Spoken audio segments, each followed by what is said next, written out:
Kamu baru masuk sekolah di tahap pertama, dan kamu belum terlalu mengenal lingkungan barumu. Tapi tidak usah khawatir untuk hal tersebut, kamu hanya perlu melengkapi pengalaman belajarmu dalam layanan orientasi dari bimbingan konseling.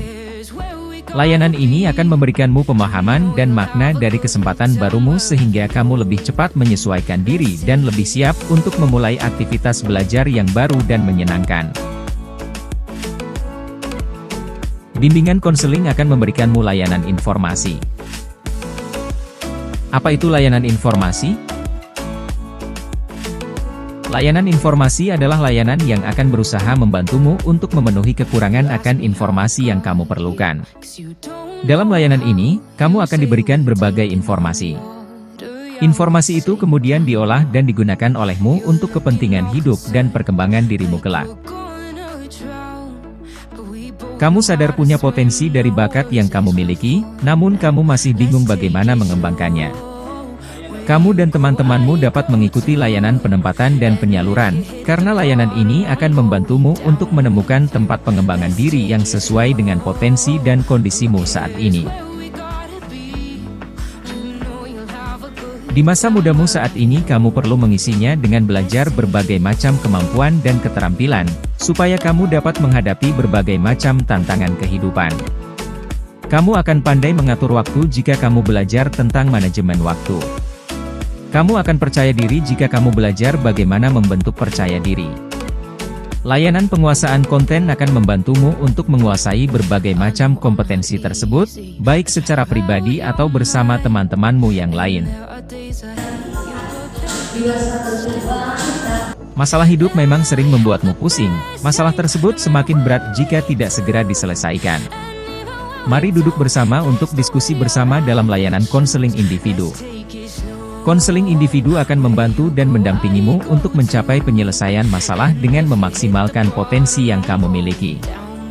Kamu juga boleh mengikuti layanan konseling kelompok. Konseling kelompok akan dilakukan bersama teman-temanmu yang juga mempunyai masalah. Di sini kamu tidak akan pernah merasa sendiri, karena kamu akan belajar dan diskusi bersama bagaimana menghadapi masalah dengan bijak. Kemudian bimbingan konseling juga menyiapkan layanan bimbingan kelompok. Layanan ini akan mengaktifkan dinamika kelompok untuk membahas berbagai hal yang berguna bagi pengembangan diri secara kelompok. Dalam bimbingan kelompok ini akan dibahas topik-topik umum yang menarik dan memberikan dampak bersama. Jika kamu menyukai diskusi, alangkah baiknya kamu mengikuti layanan konsultasi. Layanan ini akan membantumu untuk membahas topik yang perlu dibahas secara lebih dalam lagi, seperti topik pilihan karir, pilihan jurusan kuliah dan sebagainya. Hubungan sosial di lingkungan sekolah terkadang mengalami berbagai macam konflik, sehingga membuat hubungan sosial tersebut berpotensi menjadi masalah. Layanan mediasi akan memberimu bantuan penyelesaian masalah tersebut. Layanan mediasi dilaksanakan oleh konselor terhadap dua pihak atau lebih yang saling tidak menemukan kecocokan. Sehingga tujuan utama dari layanan ini adalah memperbaiki hubungan yang sempat renggang menjadi harmonis kembali.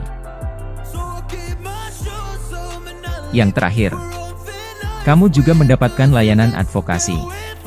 Layanan advokasi akan berupaya memberikan bantuan kepadamu agar hak-hak keberadaan, kehidupan dan perkembangan dapat kembali diperoleh dari pihak lain, yang selama ini merampas, menghalangi, menghambat, dan membatasi.